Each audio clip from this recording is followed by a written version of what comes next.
Let's go to Craven Cottage, my friend. Fulham hosting Manchester United, the United team that got a win in the Europa League against Rangers. Late goal from Bruno Fernandes. Got themselves a late goal today in a game that wasn't... I know, can you please keep awake while I'm talking about Fulham and Manchester City? It was all about the points, nothing particularly about the performance.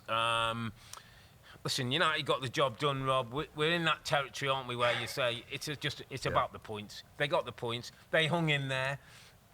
Young Collier makes a great defensive block for a header that would have given 1-1 and would have looked very different. I thought the biggest thing at the end of the game was the fan support for what you've seen. It was incredible. They're good fans. It was incredible. They're good fans, Man United. Because it wasn't a great watch. I said to Bex, it's good points, terrible watch. Can I say something a little controversial? Is it really more important the points than performance today? Yeah. What do they need the points for?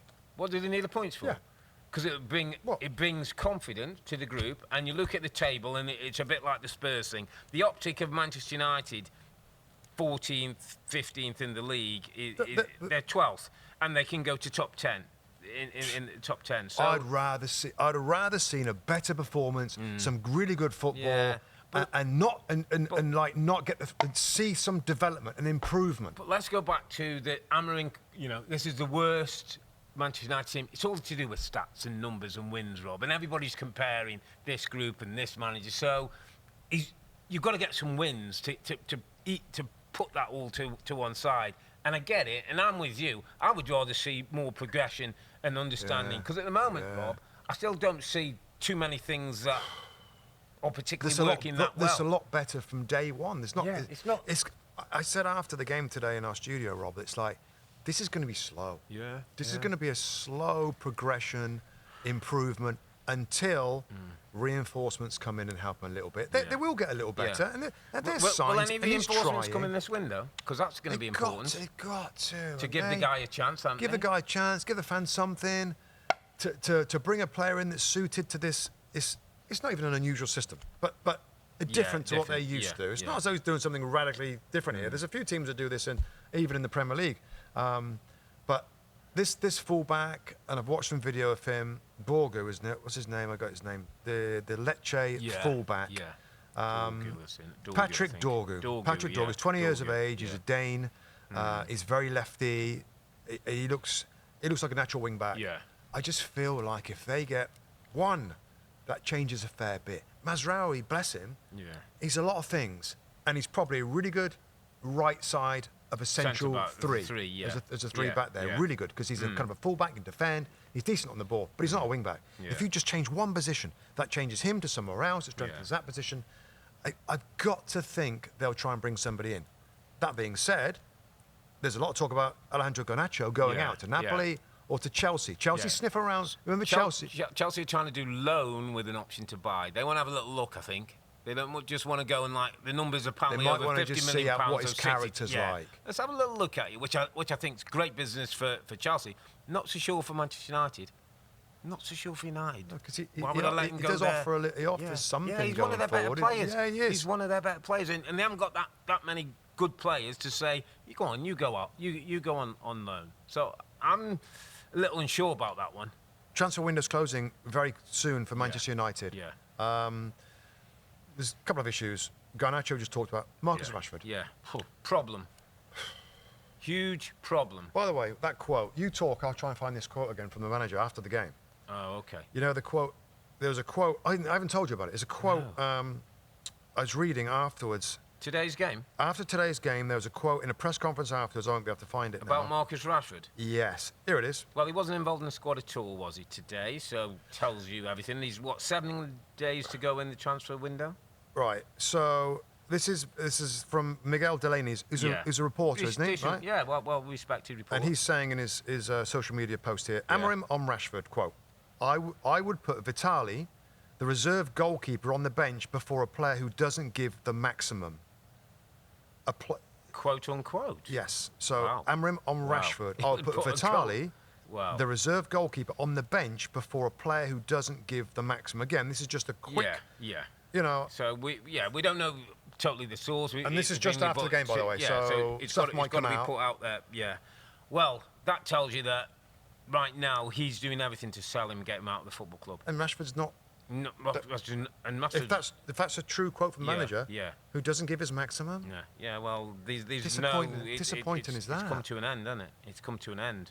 But the problem is salary, Rob, and transfer fee. People ain't going to be paying it. Yeah. What's to go to Barcelona? They're going to want the transfer fees subsidised. They're going to want a low fee. Because we've got to pay them a lot of money. Correct. And it's just whether the club want and that then enough. From PSR, that's not a great look for Manchester United. So. No. The other, I have to go with one, Rob, and it keeps getting stronger in me. And I don't particularly get this with individual players. Rasmus Højlund, my friend. It's not like you to go for a player that you've gone for him today. And I'm not going for him and like a nasty. No, you're not. But I am pointing out that I think he's 21, 22 years of age. Got 10 Premier League goals last season in the league. Potentially came in for big number from Atalanta. 21, still young. So more can come, and I get that. Right now, mate, as a centre forward for Manchester United, he is nowhere near. Nowhere near when you've got the ball. Even worse today, I was watching him because I'm getting a bit transfixed with his sort of body language, Rob, and his personality. Not chasing back, not helping the team when they're unsure. You did a lovely breakdown showing how the midfield were getting overrun and how they were getting hurt in the wide areas. His job to come back and sit on Lukic or Berg, he stands up there. Diallo was telling him, Bruno Fernandes was telling him, he looks back at people as if like, what are you saying? I'm a centre forward. Like, get me some service. I'm at the stage, Rob, already where I'd be saying, nah, let's cash in. Let's cash in. He isn't giving the team nothing. Zirkzee is probably going to have to come into the team now. It's not been great, but he's the best option up there, so isn't he? We talked about key positions and wing back. A centre forward, not far mate. Off, yeah. A centre forward who's going to grow with us and give us something. Now, Gyökeres, who he knows from Sporting, is one that's being talked about, but that's going to be big numbers. So he's going to have to shift out a couple of players. But I felt today, Rasmus Højlund back in the team. Didn't offer anything. No, he didn't. And it was a struggle to watch. It was a hard watch today, Man United. They get the result and they get the little deflection on the goal. Well done. Good celebrations, feel-good factor and all that. But some of the football is still, and without the ball, without getting into the X's and O's too much. God, those two central midfield players. I wouldn't want to be one of those two. No. They get stretched to the outside because there's nobody there. I think I'd be grabbing hold of Ahmad or one of those or thinking, say, come and give me some help in here. I'm chasing around here like crazy. So, I mean, if they have more possession, that mitigates that. But, so, and that's what the manager wants: more possession, more control, more passing, more dominance. We're still not seeing too much of that. That's why he wants to get back. A game like today, I know he had a quick wave with the fans. He seemed to get down the tunnel reasonably early. Went in, obviously had what he said, done a bit of a press conference. When he sits at home tonight, Rob, what do you think he thinks about the game, the job of what? I think it's not just today. I think it's the last few weeks. I think he's thinking, this is a really hard job. This and Man United position after Sir Alex Ferguson has been a really hard job. And even now, with some of the signings they've made over the last decade, they're left with some of them, and it's a really hard job. They're not good enough, are they? They're not really good enough. You could go down the team list today and put a mark of 10, how they are. There's not many 7s and 8s out of 10 for it to be at this club, more than 5 and 6s in average. Is that Man United standard, or is that Premier League standard? Because like, you could go down Fulham and do a similar job or whatever. But I think the Man United standard's always been a bit higher. It's 1 or 2 notches higher than normal. But I'm talking about normal Premier League players, Rob. Yeah. I could go down the list of Fulham, and the numbers wouldn't be much similar. Different. Yeah, that's what I'm saying. And that explains where they are. They're below Fulham, and they're in the bottom half of the table. And when you haven't got your star player in such a highest earning player in Marcus Rashford available, that's not great. Garnacho's starting to play now, which is good. He hasn't been playing. And the new system doesn't really suit them. So there's a lot that makes it challenging, but a couple of new signings, figure out the Rashford thing, it might start to look a lot better. It's slow. It's going to be slow. Yeah, absolutely. Manchester United. Hi there, I'm Rebecca Lowe, studio host of NBC's coverage of the Premier League. Don't forget to hit subscribe to watch more videos all season long. And if you want even more Premier League content, from original series to live matches, head over to Peacock.